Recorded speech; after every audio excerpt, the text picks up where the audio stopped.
Halo, selamat pagi saudara. Apa kabar Anda di hari ini? Seperti biasa, kami akan membuka hari Anda dengan sejumlah laporan menarik dari Sumatera Selatan dan daerah lain di Sumatera bagian selatan. Selain berita utama tadi saudara, masih ada informasi lainnya yang akan kami sampaikan untuk Anda. Bersama saya Reski Otora, Anda menyaksikan Kompas Sumbaksel sepekan selengkapnya di Kompas TV Independen Terpercaya.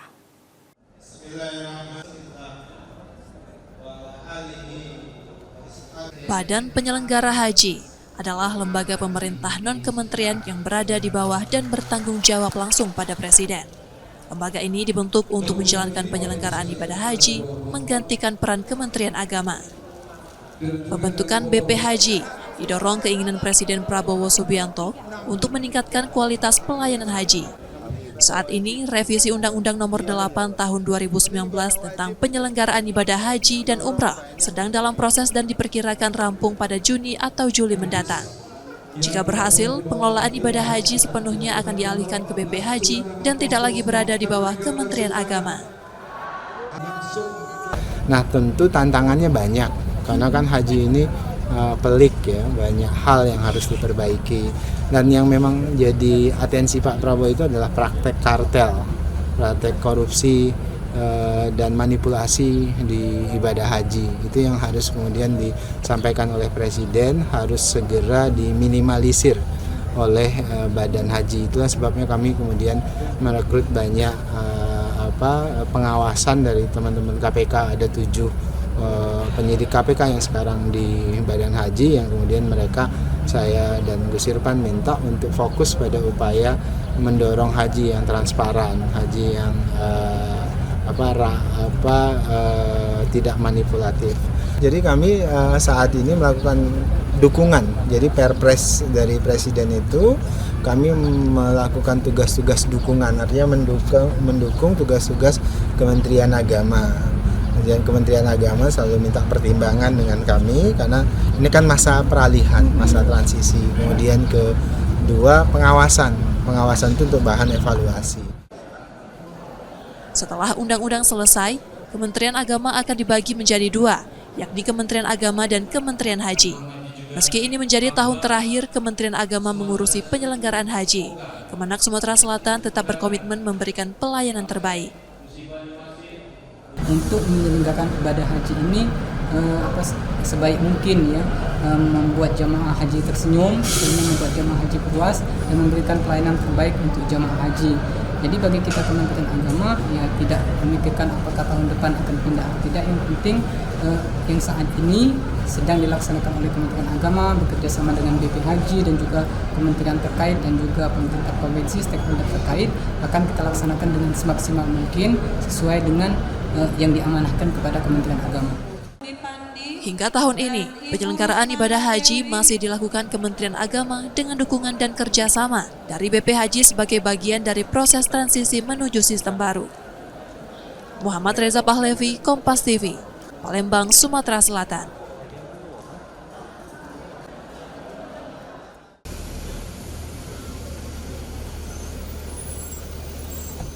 Kabar duka datang dari Tanah Suci. Seorang jemaah haji asal Oku Timur, Sugito, yang tergabung dalam Kloter 1 Embarkasi Palembang, dilaporkan meninggal dunia di Mekah. Almarhum sempat mendapatkan perawatan di Klinik Kesehatan Haji Indonesia, Mekah, sebelum akhirnya wafat pada 17 Mei 2025. Jenazah Sugito telah dimakamkan di pemakaman Sarayah, Mekah. Dan hingga saat ini ada jamaah yang meninggal dunia di Tanah Suci itu berjumlah 3 orang. 2 dari Provinsi Kepulauan Bangka Belitung, yaitu Pak Tarmizi dan Pak Bakri Junaidi di Kloter 8 dan Kloter 6. Kemudian satu lagi Pak Sugito dari Kloter 1 asal Oku Timur. Pak Sugito itu meninggalnya pada tanggal 17 Mei yang lalu ya, pada tanggal 17 Mei yang lalu, dan beliau meninggal karena sakit gitu ya, sempat dirawat di KKH Mekah, namun kemudian akhirnya meninggal dunia dan sekarang sudah dimakamkan di pemakaman Saraya di Mekah. Untuk jemaah haji yang meninggal, seperti yang pernah saya sampaikan, mereka akan mendapatkan haknya. Yang pertama itu badal haji. Jadi jemaah haji yang meninggal sebelum pelaksanaan Arafah, Musdalifah dan Mina, mereka akan mendapatkan hak untuk dibadal hajikan. Dengan meninggalnya Sugito, total sudah 3 jemaah haji embarkasi Palembang yang wafat di Tanah Suci. Hingga saat ini, sebanyak 14 kloter dengan total 5.167 jemaah telah diberangkatkan dari embarkasi Palembang. Muhammad Reza Pahlevi, Kompas TV, Palembang, Sumatera Selatan.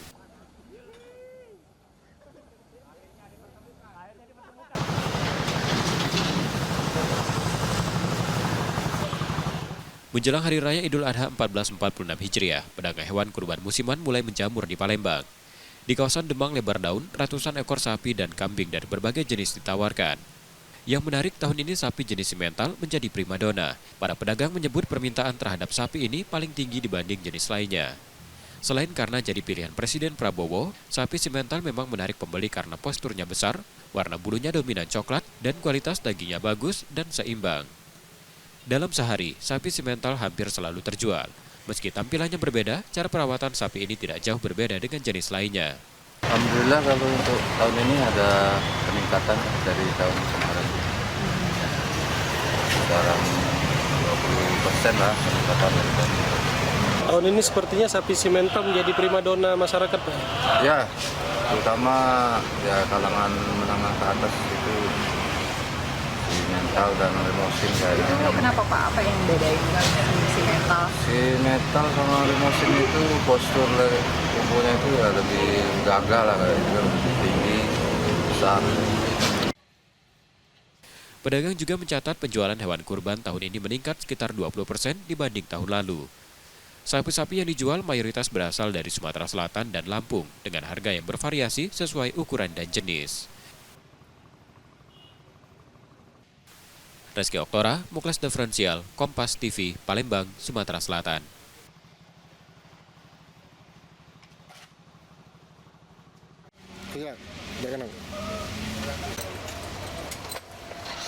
Menjelang Idul Adha 2025, penjual hewan kurban mulai bermunculan di berbagai sudut pinggir jalan, salah satunya di kota Palembang. Namun, demi menjaga kebersihan, kesehatan hewan, dan ketertiban kota, Dinas Ketahanan Pangan dan Peternakan Sumatera Selatan menegaskan penjualan hewan kurban di pinggir jalan tidak diizinkan. Masyarakat diimbau membeli hewan kurban langsung dari peternak atau di tempat yang memiliki izin resmi. Selain menjamin kualitas dan kesehatan hewan, cara ini juga membantu perekonomian peternak lokal.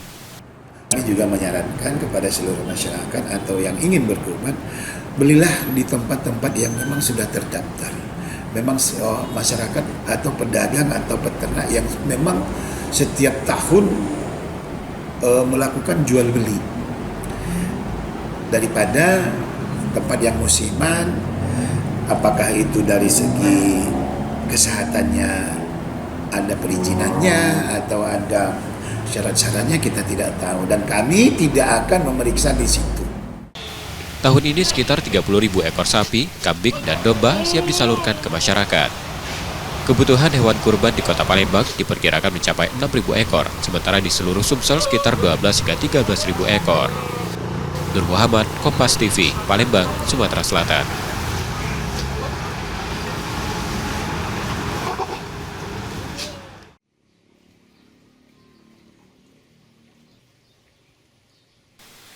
Dari sebuah peternakan di kawasan Ilir Barat 2 Palembang, seekor sapi simental berbobot lebih dari 1 ton terpilih menjadi hewan kurban Presiden Prabowo Subianto.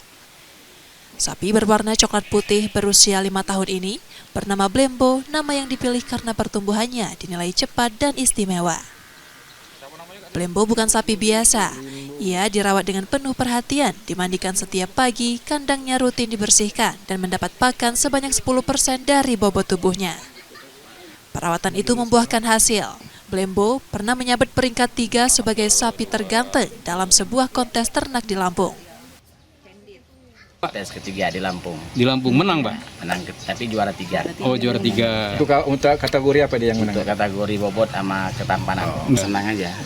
Nyangka nggak kira-kira Pak? Senang lah. Jadi dari sudut mana senangnya? Bilang Pak harganya bagus gitu. Kalau harga kemarin sempat ditawar 150. Kita bukan masalah harga sebenarnya. Senangnya bisa dipilih sama Pak Presiden. Jadi bukan duit yang pertama, presidennya itu ya. Pemilihannya sebagai hewan kurban presiden dilakukan setelah melewati proses survei yang ketat. Dari 3 sapi kandidat, Blembo dinilai paling memenuhi syarat, baik dari usia, bobot, hingga kesehatannya. Penilaian dilakukan Dinas Ketahanan Pangan dan Peternakan Sumatera Selatan, lalu diusulkan ke Sekretariat Presiden. Sedangkan kalau soal terpilihnya ini, kita kan ada beberapa kandidat yang memang kita masukkan paling tidak minimal kalau yang setiap provinsi itu minimal 3. Jadi kita pilih. Nah kalau ini kebetulan dia sehat, bagus dan bobotnya paling tinggi dari kandidat yang lain. Jadi makanya kita pilih ini untuk provinsinya tahun ini ya. Ini sudah ada masjidnya, masjid yang Baitur Rahman yang di dekat Rumah Susun, yang di dekat Hotel Duta. Blembo kini menjadi satu dari 18 hewan kurban Presiden Prabowo Subianto yang disebar di Sumatera Selatan untuk perayaan Idul Adha tahun ini. Reski Oktora, Muklas Diferensial, Kompas TV, Palembang, Sumatera Selatan.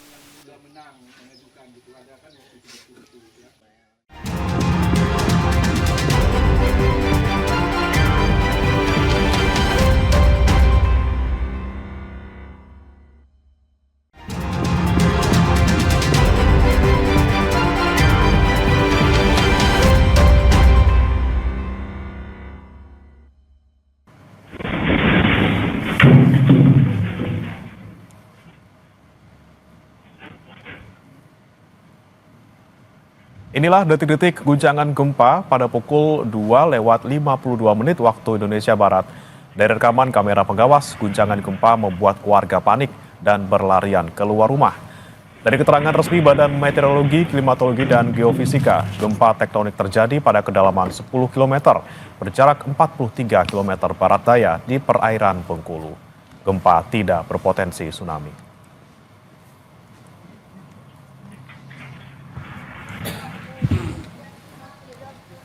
Sejumlah bangunan rumah warga rusak, saudara. Sementara itu, sampai pagi ini tidak ada gempa susulan yang dicatat oleh BMKG pasca gempa 6,3 magnitudo yang mengguncang Bengkulu.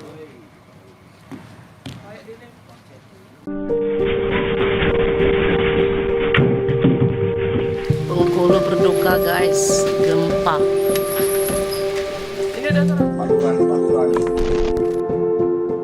Gempa magnitudo 6,3 yang mengguncang Bengkulu pada Jumat 23 Mei mengakibatkan 1 orang tewas dan 2 lainnya terluka. Korban tewas merupakan warga Kecamatan Singaran Pati yang diketahui memiliki riwayat penyakit jantung. Diduga korban panik saat gempa terjadi hingga sempat pingsan. Sementara 2 korban luka mengalami patah tulang dan dirawat di Rumah Sakit Bayangkara.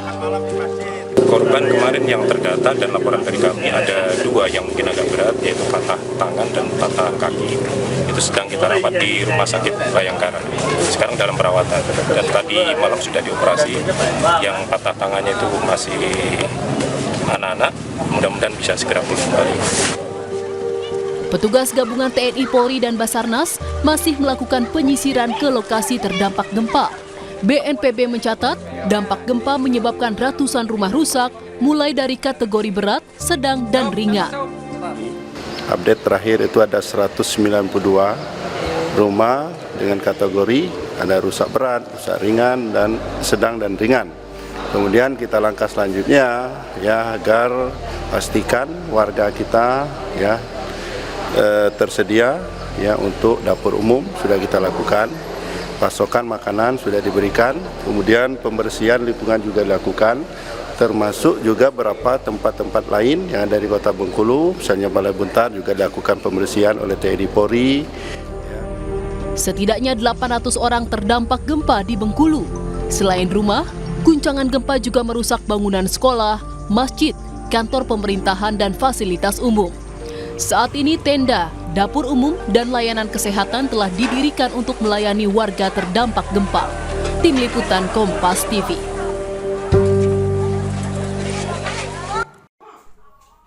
Video amatir berdurasi 37 detik ini memperlihatkan seorang pria menggunakan senjata tajam jenis celurit menganiaya dan mengancam istrinya. Video dugaan kekerasan dalam rumah tangga. Aksi penganiayaan yang dilakukan pelaku terhadap istrinya lantaran kesal dan cemburu melihat istrinya video call dengan pria lain. Pelaku Afriandi, warga desa Muaro Sebapo, Kecamatan Mestong, Kabupaten Muaro Jambi, saat ini sudah diamankan di Mapolres Muaro Jambi untuk pemeriksaan lebih lanjut. Kasat Reskrim Polres Muaro Jambi mengatakan, Pelaku nekat menganiaya dan mengancam sang istri menggunakan senjata tajam lantaran terbakar api cemburu. Sudah beberapa kali ada laporan di Polsek, namun untuk kali ini karena sudah menggunakan senjata tajam, sudah mengancam nyawa, dan perbuatan KDRT tersebut tidak bisa kita biarkan, tidak bisa kita tolerir, maka pelaku kita amankan dan segera akan kita naikkan ke tahap penyidikan. Akibat perbuatannya, pelaku dijebloskan ke sel Mapolres Muaro Jambi, dikenakan pasal 44 Undang-Undang KDRT dengan ancaman hukuman 5 tahun penjara. Tim Liputan Kompas TV Jambi. Beginilah video amatir yang memperlihatkan sekelompok guru yang tengah melewati jembatan gantung dengan berpegangan seutas tali di Kabupaten Merangin. Guru ini terpaksa melintasi jembatan yang rusak untuk pergi ke sekolah yang berada di seberang sungai. Jembatan gantung ini berada di Desa Limbur, Kecamatan Pemenang Barat, Kabupaten Merangin, Provinsi Jambi, menjadi jembatan penghubung antar desa Simpang Limbur dan Desa Limbur, merupakan akses penghubung utama antar desa. Pejabat Kepala Desa Limbur Sargawi mengatakan, jembatan gantung ini tengah dalam perbaikan, sudah dianggarkan melalui dana APBDes. Selain jembatan gantung, ada jalur alternatif lainnya yang menjadi penghubung antar desa, namun jalan tersebut masih tanah. Apabila hujan tidak bisa dilalui, pemerintah mengklaim pihaknya sudah menyiapkan perahu untuk warga yang ingin melakukan penyeberangan. Dari tahun 2006, sekitar 5 tahun setelah pembangunan, belum pernah diganti. Jadi kami selaku pemerintah desa mengingat jembatan kami ini sudah rusak, maka kami selaku pemerintah desa menganggarkan dari dana desa itu dari APBDes, kemudian kami masuk anggaran sebesar 200 juta. Kami dari pihak Kodim 64 Pulau Soroko membantu melaksanakan kegiatan perbaikan jalan. Kita sama tahu jembatan ini merupakan jembatan utama penghubung beberapa desa, sehingga untuk mempercepat proses perbaikan jalan tersebut, kami dari Kodim 64 Pulau Soroko, khususnya Koramil 9 Bangko, setiap hari kami membantu 4 orang personil dalam rangka mempercepat proses perbaikan jembatan ini. Warga berharap jembatan ini secepatnya diperbaiki agar guru dan siswa yang melintas aman dan terhindar dari bahaya. Ratnasari, Kompas TV Jambi.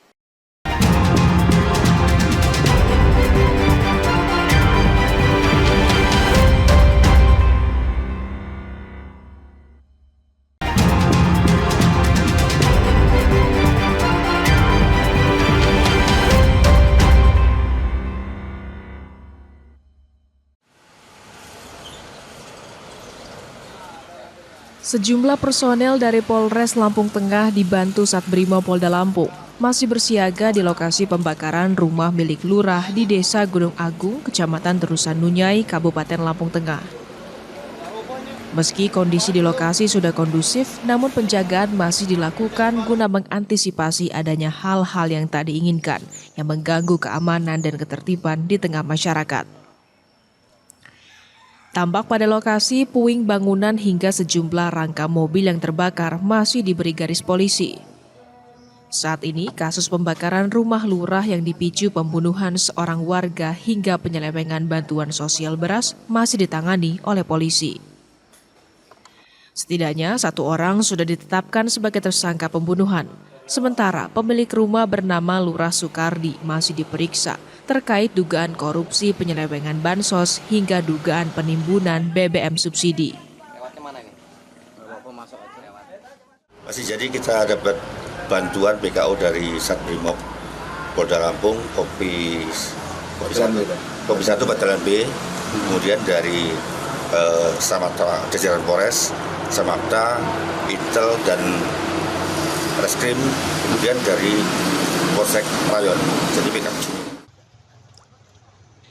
Diketahui peristiwa pembakaran rumah lurah ini terjadi pada Sabtu 17 Mei lalu. Kericuhan massa ini dipicu karena aksi penikaman hingga menewaskan korban Supriyadi, warga desa setempat, oleh seorang pelaku berinisial S yang merupakan kerabat dekat dari oknum lurah tersebut. Pelaku menikam korban setelah sempat cekcok lantaran tidak terima dengan postingan di media sosial soal dugaan penyelewengan bantuan sosial berupa beras yang dilakukan oleh Lurah Gunung Agung, Sukardi. Roba Fria Idam, Kompas TV, Lampung.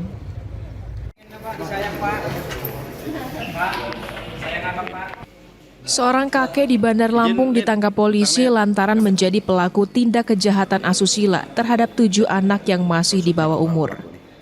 Tersangka yang kesehariannya berjualan mainan di sebuah kios dekat sekolah ini melakukan bujuk rayu terhadap sejumlah pelajar yang berbelanja di tempatnya di saat jam istirahat sekolah. Kasus ini terungkap setelah seorang korban mengadukan perbuatan tersangka ke orang tuanya hingga membuat laporan polisi. Jumlah korban, anak korbannya 7. Modusnya yang bersangkutan ini profesinya sebagai sehari-hari penjual mainan. Dia punya kios. Nah, ketika jam istirahat dan jam pulang sekolah, anak-anak yang beli belanja mainan di tempat yang bersangkutan dibujuk rayu. Dari tangan tersangka, polisi menyita barang bukti diantaranya pakaian para korban. Atas perbuatannya, pelaku dijerat pasal 82 Undang-Undang Nomor 17 Tahun 2016 tentang Perlindungan Anak dengan ancaman minimal 5 tahun atau maksimal 15 tahun penjara. Roma Fria Idam, Kompas TV, Lampung.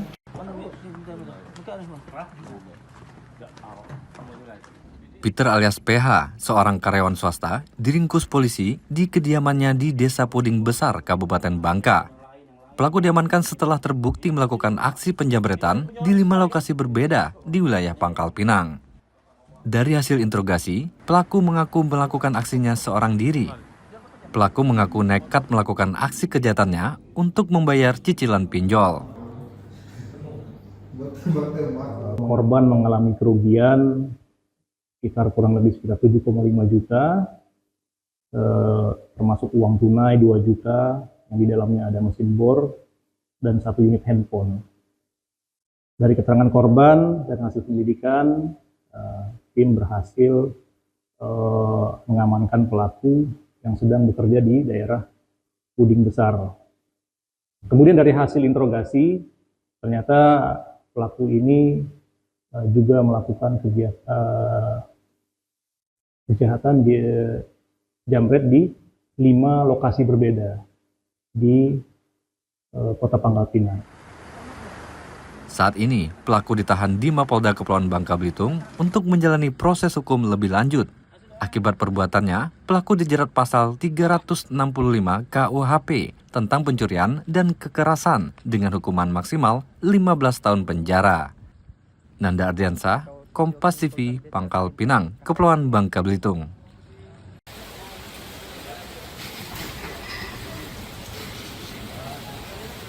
8 ekor sapi berukuran jumbo dibeli oleh Presiden Prabowo untuk disembelih pada Hari Raya Idul Adha di Kepulauan Bangka Belitung.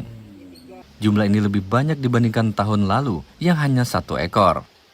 8 sapi berukuran besar ini dibeli langsung dari peternak lokal sebagai bentuk dukungan terhadap sektor peternakan dalam negeri. Sapi-sapi tersebut berbobot mulai dari 805 kg hingga 1,1 ton.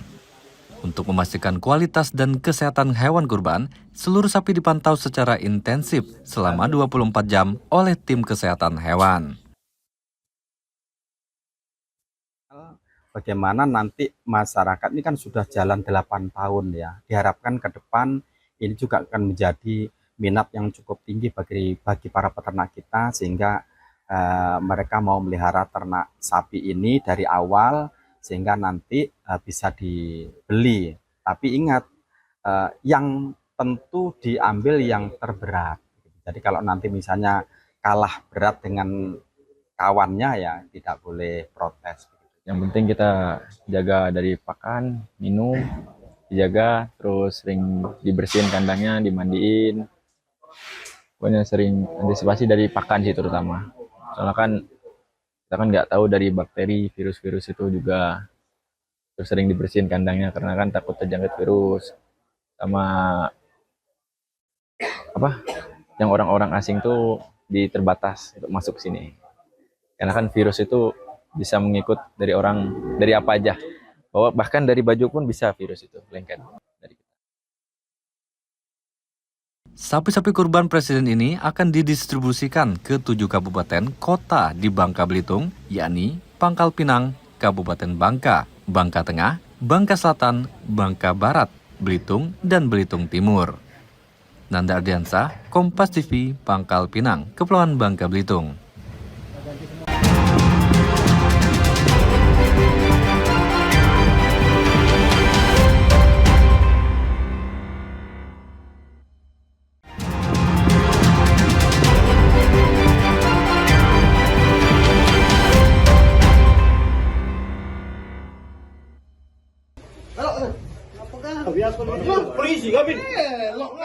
Ketegangan sempat terjadi saat razia narkoba digelar Polrestabes Palembang di sebuah tempat hiburan malam di Jalan Soekarno-Hatta, Jumat dini hari lalu. Seorang pria pengunjung menolak diperiksa, sementara yang lain nekat kabur dengan memanjat tembok. Upaya itu gagal karena lokasi telah dikepung polisi. Razia juga menjaring seorang ibu dan anak. Dari hasil tes urin, salah satunya terbukti positif mengkonsumsi narkoba. Total 59 orang ditangkap karena terbukti menggunakan narkoba. Pengen. Tadi katanya ngilangi asam urat tuh Iya, aku kan asam urat. Oh, itu kata siapa? Ngomongin banyak ngomong. Oh, lah berapa lama kita ini konsumsi? Berapa lama? Sejak 2 bulan. 2 bulan? Oh, kesini sama siapa? Anak. Total 59 orang ditangkap karena terbukti menggunakan narkoba. Polisi juga menemukan 1 klip sabu dan 1 butir ekstasi yang diduga dibuang pemiliknya saat razia berlangsung. Yang kami amankan akan kami bawa ke Polrestabes Palembang untuk dilakukan pemeriksaan, selanjutnya akan dilakukan rehabilitasi. Ada barang bukti nih, Pak? Dan untuk barang bukti yang kami temukan di sini ada 1 klip narkotika jenis sabu yang dibuang di semak-semak. Kemudian kami juga menemukan 1 klip bekas ekstasi. Seluruh pengunjung yang terjaring kemudian dibawa ke Polrestabes Palembang untuk pendataan sebelum menjalani proses rehabilitasi. Rizky Oktora, Muklas Diferensial, Kompas TV, Palembang, Sumatera Selatan.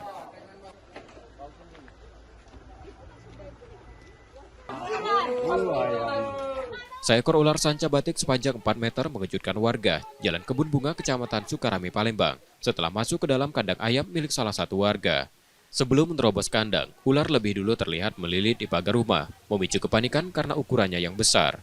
Warga sempat kesulitan menangkap reptil itu, namun akhirnya berhasil dievakuasi secara gotong royong. Kejadian ini menjadi yang pertama kali dialami warga sekitar. Mereka mengaku tidak tahu dari mana ular itu berasal, namun diduga muncul untuk memangsa ternak. Saking besarnya ini kan jadi kita kan takut.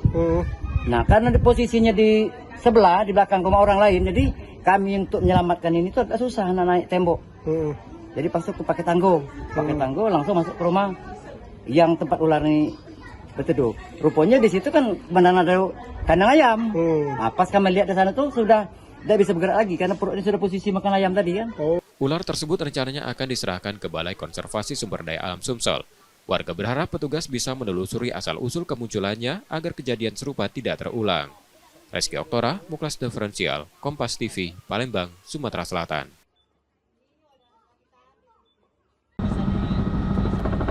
Menteri Lingkungan Hidup mengingatkan pengusaha sawit dan pemegang konsesi di Sumatera Selatan serius dalam mencegah kebakaran hutan dan lahan. Jika lalai menjalankan kewajiban, sanksi administratif hingga pidana siap diterapkan. Peringatan ini disampaikan dalam konsolidasi kesiapsiagaan pengendalian karhutla di Palembang pada Sabtu 24 Mei 2025. Para pemegang izin diminta segera melaporkan kesiapan mereka, mulai dari personel, peralatan, hingga pendanaan.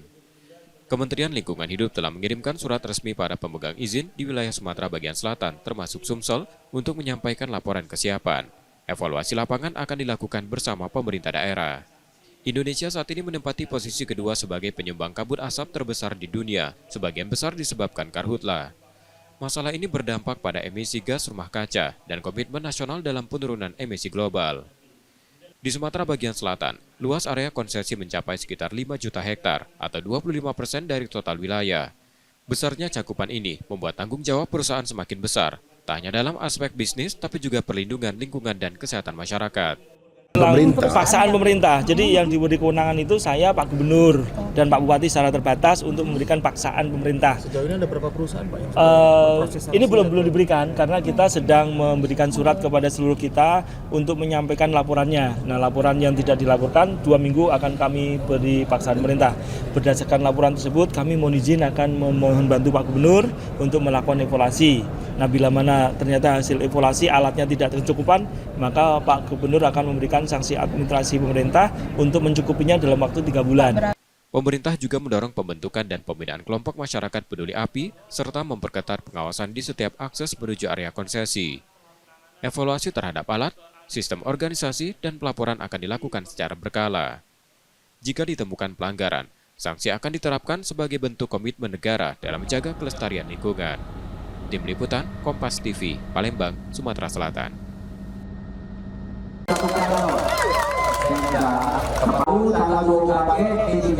Sesuai janji Wali Kota Palembang saat pelantikan beberapa waktu lalu, pencairan gaji ke-13 untuk pegawai pemerintah dengan perjanjian kerja di lingkungan Pemkot Palembang akan segera direalisasikan.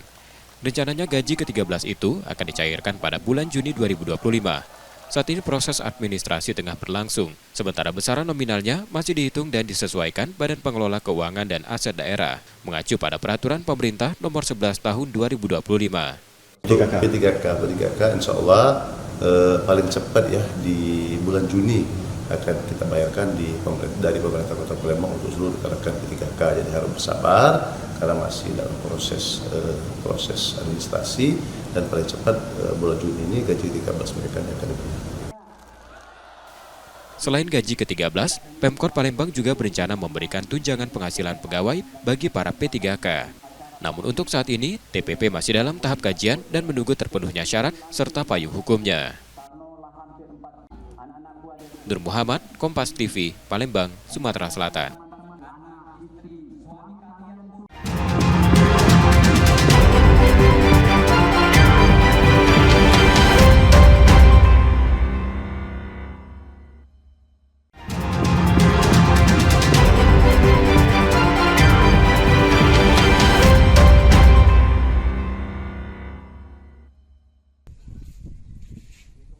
Aksi pencurian sepeda motor kembali terjadi di Palembang. Kali ini menimpa seorang warga yang juga ketua RT di Jalan Kimerogan, Lorong Yakin, Kelurahan Kemas Rindo, Kecamatan Kertapati, Minggu 15 Mei 2025 sore. Kejadian itu terekam kamera pengawas di rumah korban. Dalam rekaman CCTV, terlihat 2 pelaku melintas di depan rumah. Setelah memastikan kondisi aman, mereka putar balik dan mendekati rumah korban. Salah satu pelaku kemudian membuka kunci pagar dan membawa kabur sepeda motor yang terparkir di halaman. Saat kejadian, korban sedang menerima panggilan telepon dari saudaranya di Bangka yang mengabarkan kabar duka tentang salah satu anggota keluarga yang meninggal dunia. Ia sempat mendengar alarm motor berbunyi, namun ketika hendak mengejar, pelaku sudah melarikan diri. Dia itu pecahnya sedang giring dari depan. Terus Pak? Itulah pas masuk, nak sholat dulu ada keluarga nelpon dari Bangka yang meninggal aja, ngobrol-ngobrol pas anak keluar lagi, tidak ada lagi motornya. Bongkar pagar katanya Pak? Iya, itu pagar itu. Diapain pagarnya Pak? Dicongkel atau gimana Pak? Dibuka kuncinya. Korban telah melaporkan kejadian tersebut ke Polrestabes Palembang. Ia juga mengungkapkan aksi pencurian motor sering terjadi di lingkungan tempat tinggalnya. Yudi Kiswanto, Kompas TV, Palembang, Sumatera Selatan. Ambil lah ya, nggak kamu malu BKG. Sebuah video yang menunjukkan aksi penjarahan barang dari truk yang mengalami kecelakaan tunggal di Banyuasin, Sumatera Selatan ramai beredar di media sosial. Dalam rekaman tersebut tampak warga memindahkan kardus-kardus mie instan ke sepeda motor mereka. Peristiwa ini terjadi di Jalan Lintas Timur Palembang Betung, tepatnya di Desa Sukamulya, Banyuasin, pada Minggu 19 Mei 2025.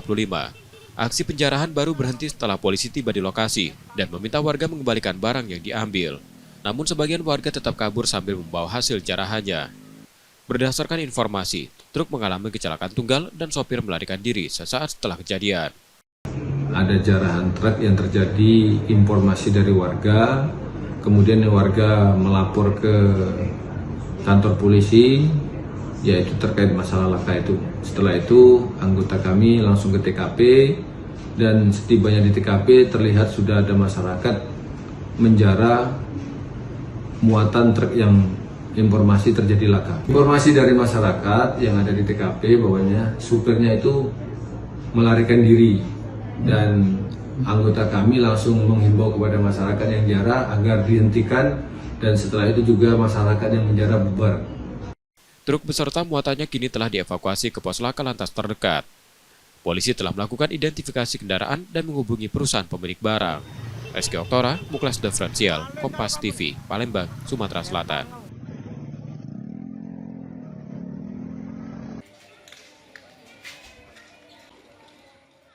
Rekaman kamera pengawas ini memperlihatkan aksi pencurian burung peliharaan milik warga di kawasan Lebak Murni, Kecamatan Sako, Palembang. Dalam video, pelaku tampak membawa kursi sendiri untuk mengambil kandang berisi burung yang tergantung di teras rumah. Namun karena posisinya mudah dijangkau, kursi itu akhirnya ditinggalkan.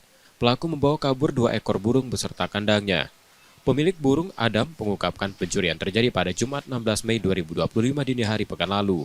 2 burung yang diambil berjenis murai dan kacer. Adam sempat mendengar suara benda jatuh di luar rumah, namun ia baru menyadari burung peliharaannya hilang setelah diberitahu warga sekitar. Kalau di CCTV 2 orang nih. Itu kalau dia pelakunya bawa kursi naik gitu kan? Ya, memang ini sudah persiapan bawa kursi. Oh, untuk pelakunya ya? Berapa ini yang diambil Kak, burung kicau ya? 2 ekor. 2 burung apa aja burung kicau ya? Murai batu sama kacer. Meski belum dilaporkan ke polisi, rekaman kejadian sengaja disebarkan di media sosial. Harapannya aksi ini bisa memberi efek jera bagi pelaku. Rizky Oktora, Muklas Diferensial, Kompas TV, Palembang, Sumatera Selatan.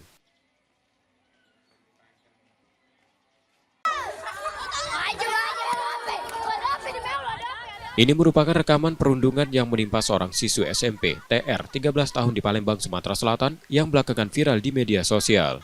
Dalam video tersebut, terlihat korban ditarik oleh sekelompok remaja, lalu didorong hingga tercebur ke sungai. Saat jatuh, ia tampak sakitan dan kesulitan berdiri. Ironisnya, tak satu pun dari mereka yang menolong, korban justru menjadi tontonan. Ia akhirnya naik ke daratan seorang diri. TR diketahui mengidap asma, dan insiden itu membuatnya sempat kesulitan bernapas. Peristiwa ini terjadi pada Minggu 18 Mei 2025 sore lalu di area jembatan Jalan Terusan Kelurahan 15 Ulu, seberang Ulu 1 Palembang. Menurut keterangan keluarga, saat kejadian TR baru saja pulang dari latihan menari di rumah temannya. Dalam perjalanan pulang, ia melintasi lokasi kejadian dan bertemu para pelaku.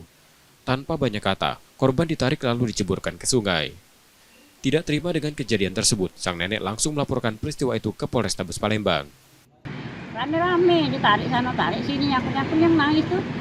Pas dia kejebur macam itu, nak bangun tuh Saro, terus duduk kedinginan, mana bini asma juga. Kenal sama yang pelaku itu? Tidak kenal, jauh dari tempat kami. Kami kan di Majapahit, jadi sakit mak dadanya, udah dijungkal ke kawannya tuh, yang pakai suri itu. Jadi kaki juga yang luka, cuman kaki sakit. Polisi telah menerima laporan dan saat ini masih mendalami kasus tersebut. Yudi Kiswanto, Kompas TV, Palembang, Sumatera Selatan.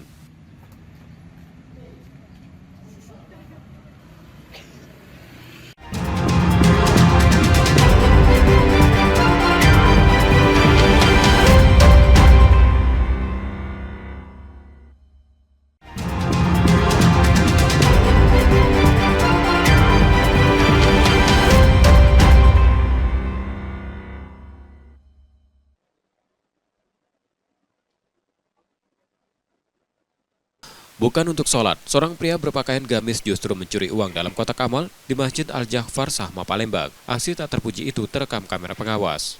Dengan tenang, pelaku membongkar kotak amal menggunakan sebatang besi pada Selasa 13 Mei 2025 dini hari. Kejadian ini berlangsung di Jalan Mataram Ujung, Kecamatan Kertapati, Palembang. Tak tanggung-tanggung 2 kotak amal dibobol.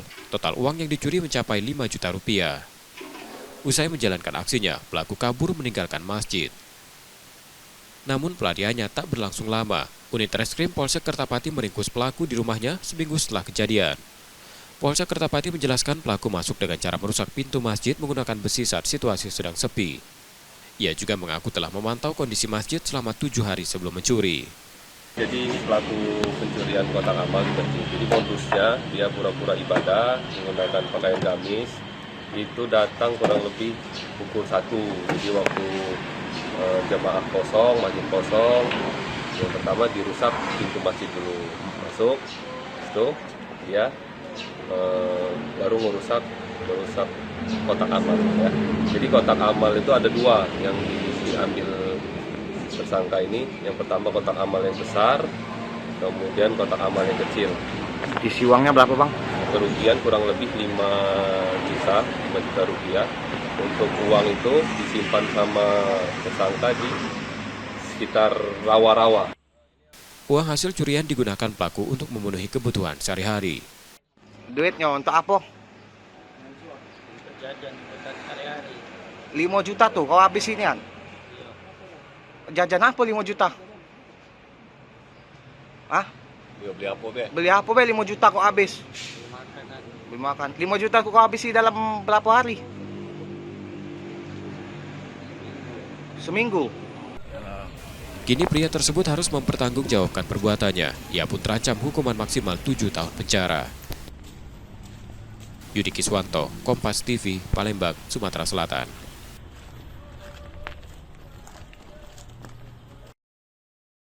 Buron selama 5 bulan. YE, pegawai salah satu bank di Musi Banyuasin, akhirnya ditangkap tim tangkap buron Kejati Sumsel. Ia tersangkut kasus penggelapan uang negara sebesar 807 juta rupiah. Penangkapan berlangsung dramatis di kawasan Sukarami, Palembang. Saat petugas datang, YE sempat melarikan diri melalui pintu samping rumah dan bersembunyi di rumah tetangga. Namun usahanya gagal karena petugas telah mengepung lokasi dari berbagai arah. YE sebelumnya ditetapkan sebagai tersangka dalam kasus dugaan korupsi di salah satu bank cabang Sekayu. Ia mangkir dari panggilan penyidik dan dinyatakan sebagai DPO sejak 16 Desember 2024. Cara yang digunakan tersangka dengan mengajukan pinjaman kredit usaha rakyat menggunakan data fiktif. Akibatnya, banyak gagal bayar dan negara mengalami kerugian. Kepada debitur nasabah diduga dokumen debitur yang mengajukan permohonan peminjaman KUR merupakan hasil manipulasi ataupun fiktif yang dilakukan oleh tersangka, yang mana berkas pengajuan yang seharusnya dilakukan survei ataupun pendataan yang cermat oleh mantri, yaitu tersangka YE, tidak dilakukan ataupun tidak dijalankannya. Kini tersangka telah diserahkan ke Kejari Musi Banyuasin untuk proses hukum lebih lanjut. Yudi Kiswanto, Kompas TV, Palembang, Sumatera Selatan.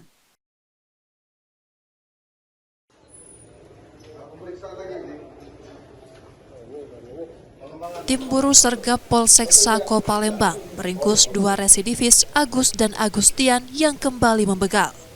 Keduanya ditangkap setelah membegal seorang pengemudi ojek online di kawasan Kenton City, Sako pada April lalu. Cara yang digunakan terbilang licik. Agus berpura-pura menjadi penumpang dan memesan layanan ojek online dengan akun milik orang lain. Saat korban tiba di lokasi, pelaku menyerang dengan senjata tajam yang disembunyikan di pinggang. Sementara rekannya Agustian sudah menunggu dan langsung membawa kabur sepeda motor korban. Kedua pelaku diketahui baru 1 bulan keluar dari penjara dalam kasus pencurian. Salah satu dari mereka bahkan terpaksa dilumpuhkan dengan tembakan karena mencoba kabur saat ditangkap. Jadi setelah Maksim datang, kemudian kedua pelaku ini yang mana dengan pacarnya naik Maksim tersebut menuju TKP. Setelah sampai di TKP, pelaku atas nama AG ini melakukan penikaman pada lengan korban dan pada pinggang sebelah kiri korban. Jadi pada saat kita lakukan interogasi, pelaku sempat melawan dan sempat melarikan diri, dan atas perintah saya melakukan tindakan yang tegas dan tepat. Dari tersangka, polisi menyita sepeda motor milik korban yang sempat dijual ke Penada. Saat ini penyelidikan masih terus dilakukan, termasuk kemungkinan lokasi lain yang pernah menjadi sasaran mereka. Reski Oktora, Muklas Diferensial, Kompas TV, Palembang, Sumatera Selatan.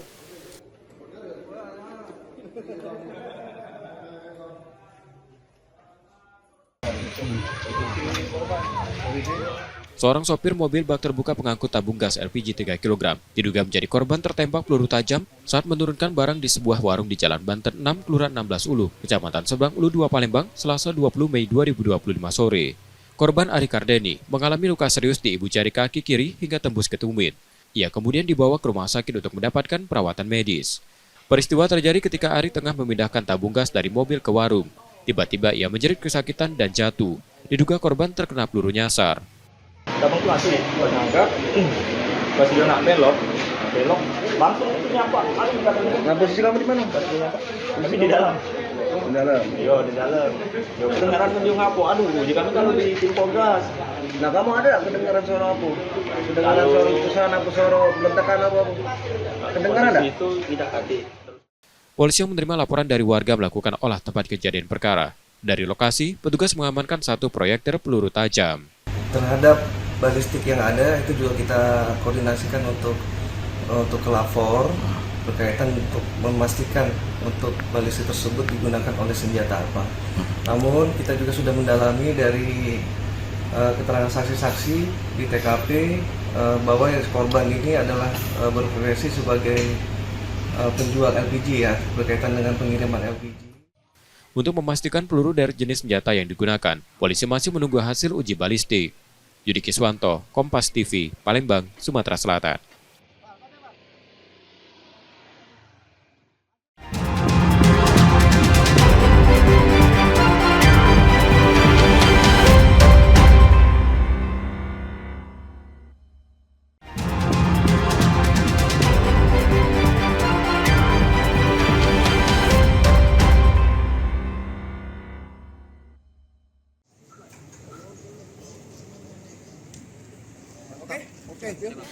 Wawan, pria warga Sukarame Palembang, diamankan polisi setelah nyaris dihukum warga. Ia diduga akan melakukan penipuan di warung kawasan Lunjuk Jaya, Kecamatan Ilir Barat 1, Palembang. Insiden bermula saat pelaku meminta pemilik warung mengisi saldo dompet digital senilai Rp400.000. Setelah transaksi berhasil, pelaku mengaku saldonya belum masuk dan meminta uangnya dikembalikan. Cekcok pun tak terhindarkan. Situasi memanas ketika pelaku menendang etalase warung lalu kabur. Warga yang mendengar teriakan pemilik warung langsung mengejarnya dan berhasil menangkap pelaku sebelum akhirnya diserahkan ke polisi. Ada informasi terkait dengan pengisian dana ataupun transaksi yang belum selesai, sempat diamuk massa, dan kami sudah dari Polsek begitu petugas datang mengamankan si pelaku agar tidak diamuk massa kembali dan selanjutnya dibawa ke Mapolsek IB1. Pelaku disebut sempat beralasan ponselnya mati dan memaksa uang dikembalikan. Ini datang bapak dana kak, misi 400.000. Iyalah sama bibi aku, nak keni, iyalah masuk ini, nak minta balik duit. Nak minta balik, nak keni, nak nangan ni, jadi di ini kenya lah. Jangan iyo, ini lah lupa kalau no. Terus? Nah, kena waktu ni. Sempat agak-agak semua. Iya, aku kejar, minta dong maling, kami uang masa kami. Kini kasus ini masih dalam penyelidikan. Pelaku telah diamankan di Polsek Ilir Barat 1 untuk proses hukum lebih lanjut. Reski Oktora, Muklas Diferensial, Kompas TV, Palembang, Sumatera Selatan. Ini ditemukan peluru, guys, ini pecah. Sebuah peluru tajam kembali nyasar ke permukiman warga di Palembang. Kali ini peluru menembus kaca belakang sebuah mobil yang terparkir di halaman rumah warga di Jalan Pertahanan 5, Kelurahan 16 Ulu, Kecamatan Seberang Ulu 2, Selasa 20 Mei 2025 sore. Pemilik mobil awalnya meninggalkan rumah dengan sepeda motor. Saat kembali, ia terkejut mendapati kaca belakang mobilnya pecah 1000. Setelah diperiksa, ia menemukan sebutir peluru tajam di dalam kabin. Temuan itu langsung dilaporkan ke pihak kepolisian. Tim Inafis Polrestabes Palembang pun turun ke lokasi untuk melakukan olah tempat kejadian perkara. Dah nak ngambil kunci di depan itu, jengok di dashboard itu, koyak tegores itu dashboard tuh, nyengok ke bawah tuh, yang serongsong itu. Serongsong peluru. Iya, jalan aku nih, nyari rumah Pak RT. Bawa nemu serongsong ini kan, dialah diteleponnya Babinsa, ngecek sini. Dari hasil penyelidikan sementara, peluru diduga berasal dari senjata laras panjang dan kemungkinan besar ditembakkan dari lapangan tembak Cakabaring yang berjarak sekitar 1 km dari lokasi kejadian. Setelah kami datang ke TKP, memang benar kejadiannya dan tembus dari kaca belakang langsung ke dashboard mobil. Alhamdulillah untuk korban tidak ada. Setelah kami telusuri dari proyektilnya kemungkinan senjata laras panjang yang dilakukan oleh orang tidak dikenal. Jadi seputaran lokasi TKP ini kurang lebih jarak 1 kilo ada tempat latihan menembak. Insiden peluru nyasar ini menjadi yang kedua terjadi di hari yang sama. Sebelumnya peluru lain dikabarkan mengenai kaki sopir mobil bak terbuka pengangkut tabung gas. Yudi Kiswanto, Kompas TV, Palembang, Sumatera Selatan.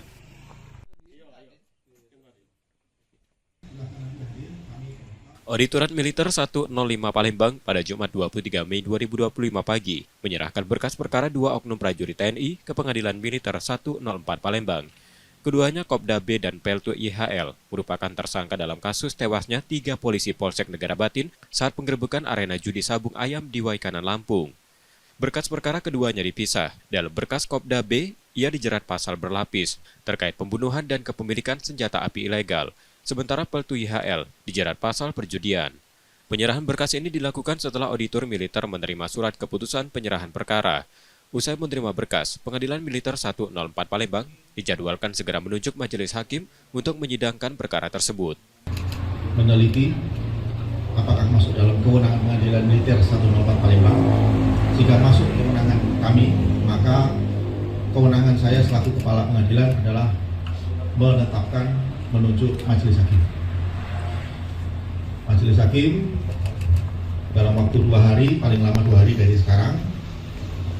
Kemudian majelis hakim akan mendapatkan berkas perkara itu, akan mempelajari lebih teliti lagi, bahkan sampai dengan terang-terang saksi tadi disampaikan oleh Kawat Milari.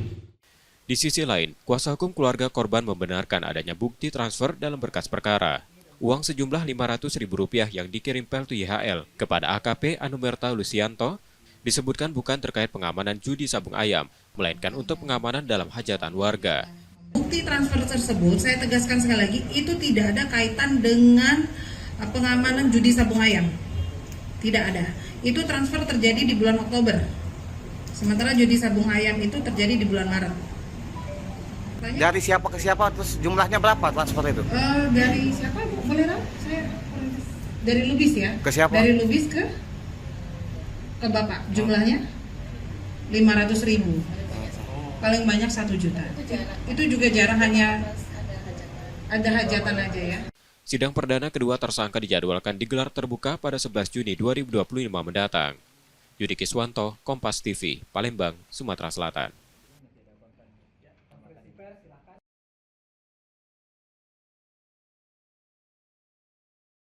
Rekaman kamera pengawas menangkap aksi pencurian sepeda motor seorang pria di sebuah klinik kawasan Sematangburang, Palembang. Pelaku datang menggunakan sepeda motor bersama seorang wanita dan anak yang diduga satu keluarga. Korban seorang bidan di klinik tersebut mengaku lupa mencabut kunci motor setelah pulang membeli makanan. Kesempatan itulah yang dimanfaatkan pelaku untuk membawa kabur kendaraan tersebut. Parkir motornya tuh di sini ya, pas. Sudah parkir, masuklah ke dalam. Lupa ternyata ngelepas kuncinya. Sudah ingat kan, cak 10 menit lah baru ingat kalau kuncinya tadi udah kate. Pas nak balik, nah udah kate lagi motor ini. Pas sudah dicek ternyata dipaling sama bapak-bapak. Ditelusurin lah, nyari CCTV di tetangga-tetangga sini. Dapat ternyata bapak itu tuh 3 beranak, Kak. Anak, ibu, bapak, malingin motor. Itu terekam CCTV? Terekam. Suami, istri, dan satu anak? Terekam. Anaknya cewek? Anaknya cewek pakai jilbab putih. Padahal kejadiannya tuh cuma 2 menit, Kak, dari Najla masuk. Terus motornya hilang langsung, dia tenang. Mana motor tuh baru lunas ya. Kasus ini sudah dilaporkan ke Polsek Sako Palembang dengan harapan pelaku segera ditangkap. Reski Oktora, Muklas Diferensial, Kompas TV, Palembang, Sumatera Selatan.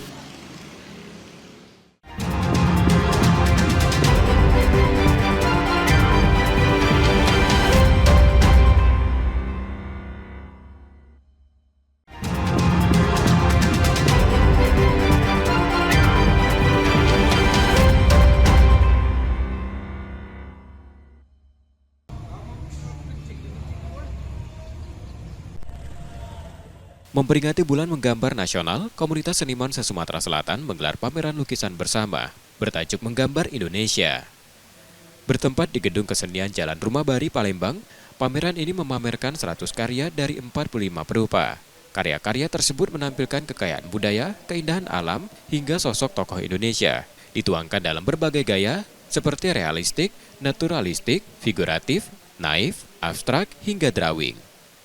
Tak hanya dari kalangan seniman, peserta pameran juga datang dari pelajar, mahasiswa, hingga masyarakat umum yang memiliki hobi melukis. Setiap lukisan menjadi cerminan ekspresi visual dan pemikiran para perupa.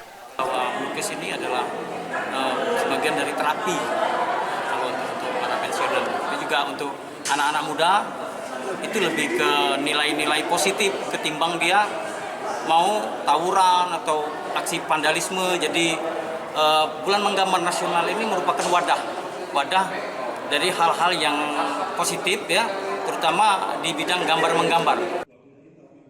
Di antara ratusan karya, lukisan drawing tokoh menjadi sorotan utama pengunjung. Salah satunya adalah lukisan tarian penyambut tamu khas Sriwijaya, karya Nanda, seniman asal Lahat. Tarian ini disebut bagian dari budaya sakral di bumi Sriwijaya. Ini adalah kalau dilihat penari, Kak. Tapi saya ambil bentuk gerakan namanya menda. Kalau gerakan menda itu di tari penyambutan tamu khususnya Geni Sriwijaya itu hampir 80% ada. Dan itu tuh gerakannya kayak sakral gitu, makanya saya ambil. Dan terlihat kayak gerakannya itu adalah gerakan yang tegas tapi tetap anggun. Pameran juga dimeriahkan dengan art performance dari seniman perempuan serta workshop menggambar grafis dan lomba mewarnai. Ini salah satunya sih lukisan yang ini, Kak, karena kayak benar-benar ngerasa lukisannya tuh hidup banget gitu. Walaupun lukisan yang lain itu juga menarik gitu ya, nggak kalah sama lukisan yang ini. Tapi salah satu yang buat mata saya langsung kayak wow, tertarik itu salah satu yang ini. Pengen belajar atau gimana setelah lihat lukisan ini? Pengen banget belajar karena jujur belum bisa, untuk pribadi belum bisa melukis seperti ini. Next time mungkin saya akan coba belajar ya, Kak. Kegiatan ini diharapkan menjadi ruang kreativitas yang positif terutama bagi remaja, sebagai upaya mencegah maraknya vandalisme dan aksi tawuran. Yudi Kiswanto, Kompas TV, Palembang, Sumatera Selatan.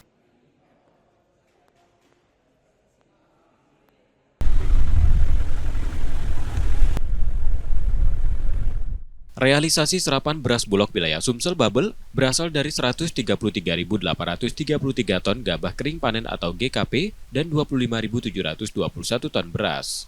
Angka ini melonjak 3 kali lipat dibandingkan rata-rata penyerapan pada awal tahun di tahun-tahun sebelumnya, yang hanya berkisar 30.000 ton. Bulog optimistis target 100.000 ton bisa tercapai dalam 2 pekan ke depan, mengingat masih ada sisa panen yang berlangsung di beberapa wilayah, terutama Banyuasin. Selain Sumsel, serapan di Bangka Belitung juga menunjukkan peningkatan signifikan dengan realisasi lebih dari 1.100 ton gabah. Kenaikan ini dipicu naiknya harga pembelian pemerintah menjadi 6.500 per kilogram. Tingginya capaian tersebut juga didorong jemput bola, Bulog langsung turun ke sawah saat musim panen. Cara ini berbeda dengan metode sebelumnya yang menunggu pasokan masuk ke gudang. Lagi panennya masih ada dan harganya untuk harga gabahnya 6.500. Tetap kita akan melakukan pembelian. Nah, kalau seandainya gabah itu sudah harganya 6.700, ya alhamdulillah kan berhasil kan pemerintah dengan Bulognya untuk menyerap sehingga harga gabah tidak jatuh. Nah, kalau di atas 6.500 ya silakan aja swasta yang membeli kan gitu. Jadi tidak harus Bulog. Nah, kalau seandainya harga gabah itu di bawah 6.500, itulah tugas Bulog untuk membeli dengan harga 6.500. Pemerintah pusat pun menargetkan Sumatera Selatan masuk dalam 3 besar provinsi penghasil beras nasional. Target ini didorong program optimasi lahan yang diperluas di Kabupaten Banyuasin dan Ogan Komering Ilir. Tahun ini, luas OPLA ditargetkan mencapai 106.000 hektar, yang diyakini mampu mendongkrak produksi beras daerah sekaligus menambah stok cadangan pangan nasional.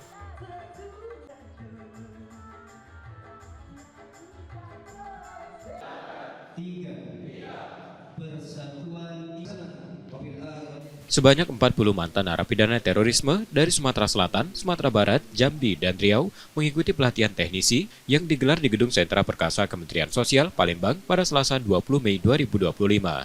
Program ini diinisiasi Densus 88 Anti Teror sebagai bagian dari upaya deradikalisasi sekaligus membuka peluang bagi para peserta untuk kembali ke masyarakat dengan keterampilan baru. Pelatihan difokuskan pada bidang teknisi, seiring tingginya kebutuhan tenaga terampil di sektor elektronik. Diharapkan bekal ini mampu membantu para mantan narapidana mencari pekerjaan yang layak dan meningkatkan taraf hidup mereka. Sebagian besar peserta diketahui mengalami kesulitan finansial setelah bebas dari masa hukuman. Karena itu, pelatihan ini menjadi langkah penting untuk memperkuat kemandirian ekonomi mereka. Pelatihan servis AC ini tidak susah, karena yang dan juga sangat dibutuhkan oleh masyarakat. Sekarang masyarakat setiap rumah, setiap kantor pasti mempunyai AC. Selain pelatihan keterampilan, kegiatan deradikalisasi juga mencakup identifikasi, rehabilitasi, reedukasi, dan reintegrasi. Dengan adanya keterampilan kami untuk teknisi AC, itu akan sangat membantu kami di bidang untuk meningkatkan ekonomi kami. Karena memang selama ini kita lagi membangkitkan ekonomi keluarga. Karena setelah kita keluar dari lembaga pemasyarakatan, kita lagi berjuang untuk membangun ekonomi keluarga yang memang agak sulit. Jadi dengan adanya keterampilan yang diberikan kepada kami ini tentang pelatihan teknisi AC, itu akan sangat membantu kami dalam untuk menghidupi atau menunjang ekonomi keluarga. Semua tahapan tersebut dirancang untuk memastikan para mantan narapidana tidak kembali terpapar paham radikalisme, serta dapat menjalani hidup baru secara positif dan produktif. Reski Oktora, Muklas Differential, Kompas TV, Palembang, Sumatera Selatan.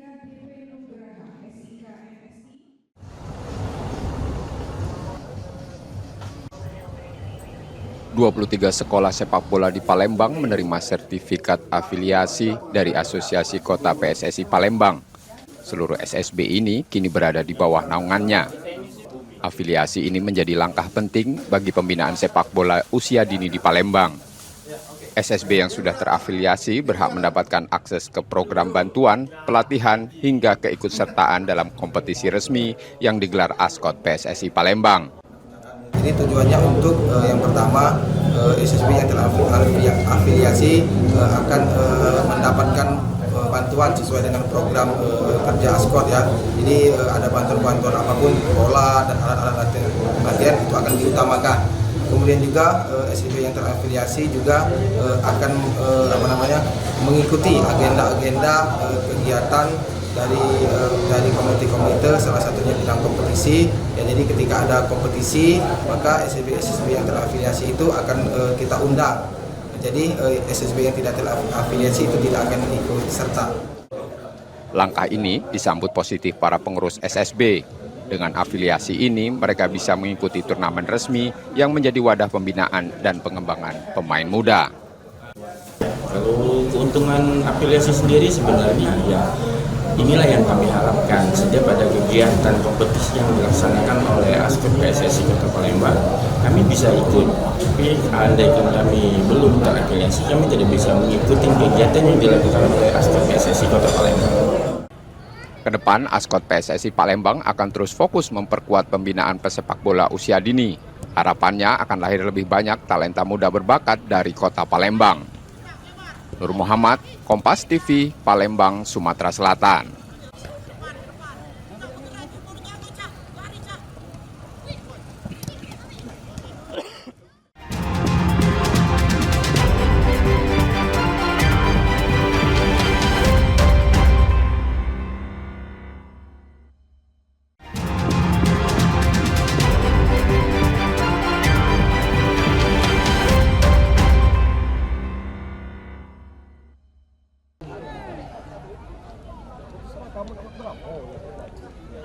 Manajemen Sriwijaya FC terus mematangkan persiapan tim elit Pro Academy U20 yang saat ini masih dalam tahap seleksi. Dalam waktu dekat, 3 laga uji coba lokal telah dijadwalkan untuk mengukur kemampuan pemain. Selain itu, Sriwijaya FC juga mengagendakan laga uji coba melawan tim EPA dari klub Liga 1, yakni Persib Bandung. Uji coba ini dirancang untuk menilai kekompakan dan kesiapan tim sebelum turun di kompetisi resmi. Karena kita sudah mulai persiapan, karena kita sudah ditunggu oleh tim EPA U20 Persib Bandung ya. Kita sudah berkoordinasi, manajemen Sriwijaya FC juga sudah berkoordinasi dengan pihak Persib Bandung. Nah makanya kita sudah akan melakukan persiapan matang dalam laga ini. Kebetulan di Persib Bandung juga, EPA Persib Bandung juga sedang melakukan seleksi di sana. Jadi kita sama-sama butuh lawan uji coba. Rencananya, pertandingan melawan tim EPA Persib Bandung akan digelar pada bulan Juni mendatang. Nur Muhammad, Kompas TV, Palembang, Sumatera Selatan.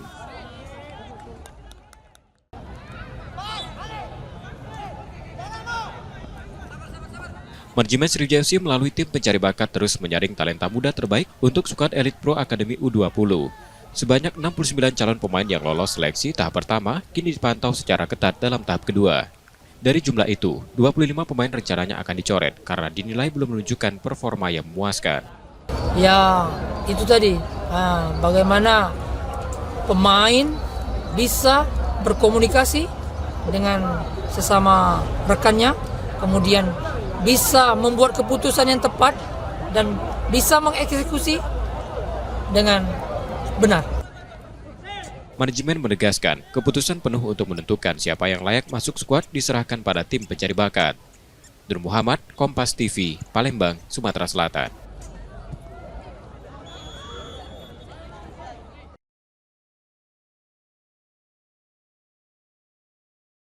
Pengumuman pemanggilan pemain Timnas Indonesia dirilis pada Minggu pagi. Daftar awal terdiri dari 32 pemain yang akan menjalani pemusatan latihan di Bali yang akan mulai 26 Mei. Jay Itzes dan kolega akan bersiap menghadapi Tiongkok pada 5 Juni di Stadion Gelora Bung Karno. Selang 5 hari atau pada 10 Juni, skuad Garuda akan tandang ke markas Jepang. Beberapa wajah baru masuk dalam daftar. Kiper PSM Makassar Reza Arya, bomber Dewa United Septian Bagaskara, dan kembalinya Asnawi Mangkualam ke skuad Timnas. Bomber Gaek Stefano Lillipali juga masuk dalam daftar. Vano telah memperkuat Timnas sejak 2013 dan menjadi bagian penting dari tim yang melaju ke final Piala AFF 2016. Terakhir kali Vano masuk skuad Garuda kala menghadapi Burundi Maret 2023 lalu. Sayuri bersaudara juga turut dipanggil. Yang mencolok, tidak ada nama Ragnar Oratmangun dalam daftar. Ragnar dikabarkan sedang sakit.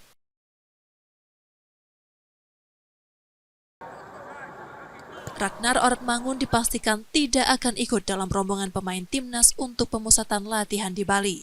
Arya Sinulinga bilang Ragnar tidak fit. Pemain berposisi winger ini masih dalam kondisi sakit sejak beberapa pekan ke belakang. Sementara Elkan Bagot, meski kini tengah berada di Bali, tidak diikutsertakan dalam skuad. Arya bilang bek Jakung ini masih memprioritaskan diri untuk klubnya. Meski begitu, PSSI tetap optimis dengan skuad yang ada. Mengingat Indonesia memiliki stok pemain belakang melimpah seperti Jay Itzes, Miss Hilgers, Justin Hubner, hingga Rizky Ridho.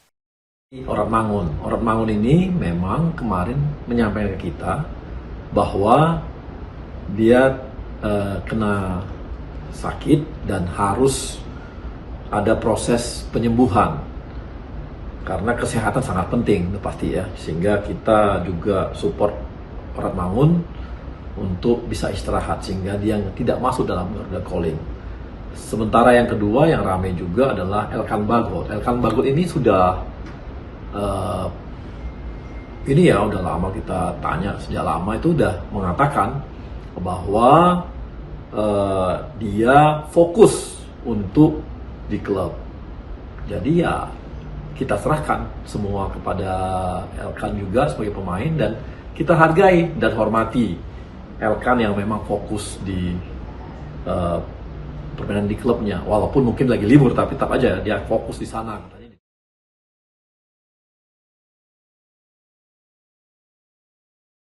Melalui lini masa Instagram Timnas Indonesia, PSSI resmi menunjuk Simon Tahamata sebagai Kepala Pemandu Bakat Sepak Bola Nasional. Simon bertanggung jawab untuk mengidentifikasi dan merekrut talenta potensial di dalam dan diaspora Indonesia di luar negeri, khususnya Belanda. Mantan pemain Ajax ini akan bekerja sama dengan pelatih Timnas Indonesia mulai Patrick Kluivert, Gerard Vandenberg, hingga Nova Arianto. Informasi tadi saudara menjadi akhir dari Kompas Sumbaksol sepekan hari ini. Tetap saksikan konten lokal di Kompas TV setiap hari mulai pukul 4.30 hingga 7 pagi. Kembali kami mengingatkan bagi Anda yang ingin berbagi informasi atau kritik dan saran dapat mengakses Twitter, Facebook, atau Instagram kami di @kompas_tv_palembang. Akhirnya saya Reski Oktara pamit, terima kasih dan tetaplah menyaksikan Kompas TV, independen, terpercaya. Sampai jumpa.